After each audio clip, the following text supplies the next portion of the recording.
আসসালামু আলাইকুম ভিউয়ার্স, কেমন আছেন সবাই? আশা করি সবাই খুব ভালো আছেন। পত্রিকার পাতায় ইউটিউব চ্যানেলে আপনাদেরকে স্বাগতম। আজকের ভিডিওতে আমরা আনসার বাহিনীর ওয়েবসাইট থেকে প্রকাশিত একটি বিজ্ঞপ্তি সম্পর্কে আলোচনা করব।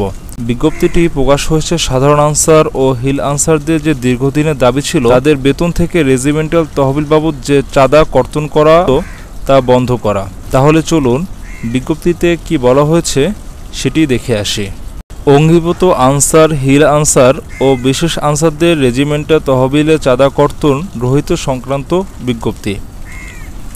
অঙ্গীভূত আনসার, হিল আনসার ও বিশেষ আনসারদের দীর্ঘদিনের দাবি ছিল তাদের বেতন থেকে আনসার বিটিবি রেজিমেন্টাল তহবিল বাবদ চাঁদা কর্তন বন্ধ করা।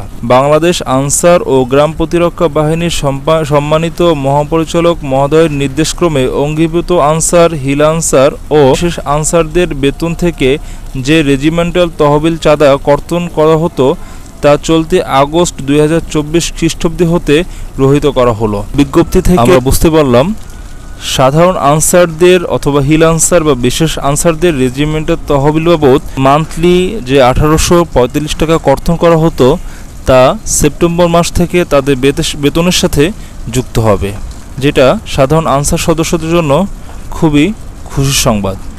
ভিডিওটি ভালো লাগলে একটি লাইক করবেন, কমেন্ট করে আপনার মতামত জানাবেন এবং এরকম ভিডিও আরও পেতে বা আমাদের উৎসাহ প্রদানের জন্য আমাদের চ্যানেলটি অবশ্যই সাবস্ক্রাইব করবেন। ধন্যবাদ।